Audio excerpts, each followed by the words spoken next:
How do you personally see Clubhouse going? Same question to you. Over the course of the next 6 months, how in 6 months' time, end of 2021, how do you see it? Will you be using it as much, and how do you see it evolving? Yeah, great, really good question, and I kind of echo what Dave's saying there. Really, in terms of for me, I've found Clubhouse brilliant for creating relationships and new contacts, and you never know where that can lead, because one thing that I've really learned is the more you put yourself out there, the more opportunities that come. And for an app like this, where you can literally go into a room, raise a hand, and go and talk to people with all different interests and with different sets of skills and different knowledge, the way I see it really developing is to become super niche.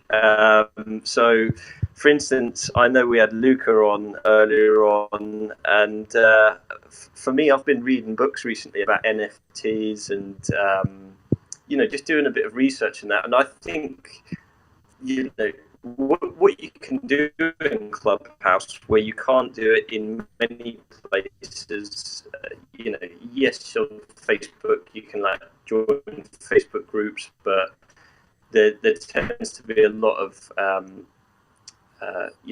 sort of almost opposite opinions and things like that, and it can get quite fiery in Facebook groups. Whereas on here, what you've got, you can go into niche rooms which are an inch wide and a mile deep, and then subjects are just really, really interesting. So I think the way it'll develop is just going to be that we're going to see more of that. The clubs will develop, and I think actually we'll see this like some sort of almost like an alternative to podcast and radio. I think people will. I definitely have spent more time listening to Clubhouse than I have to podcasts recently.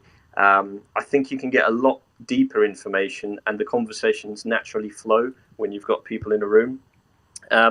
Me personally, I've been using it every week to just do a sort of a slot on the Tuesday, just talking about short-term rental and benefits, and different tricks and techniques. So I've sort of used it to help other people, but also the amount that I've learned in the last 3 months from others, from either joining those rooms or hosting these rooms, is absolutely massive. And I can't see it going away even when things open up.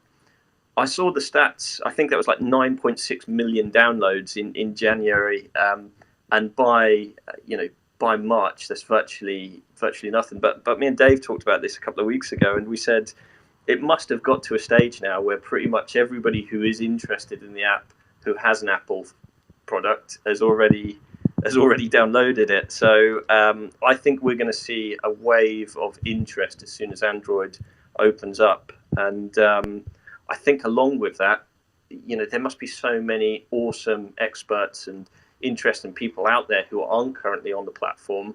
I think that's just going to breathe some new life into it. So, and to answer your question about whether I see short-term rental operators being able to use it, the only way I could see that really working is if in some of these rooms where we've talked about it briefly today about where we'd like to travel to, and that the way that I think people could use it to attract guests is in the way that when we're talking about our passions, people are attracted to that.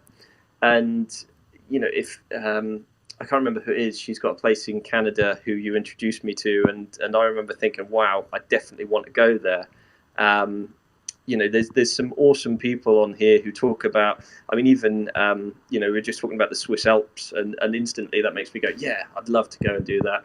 So I think by us talking about what is attractive about our local areas and the reason to come and stay, I definitely think that can get people's juices flowing, and we'll pick up guests that way. How we measure the conversion, I think, is going to be difficult, and I look forward to seeing that develop. Having a blast, gonna get it on the Bruce Lee podcast. Bruce Lee like Bruce Lee, cause it's so hard and the T is loose leaf. Making up those rhymes, don't write it, just do it loosely.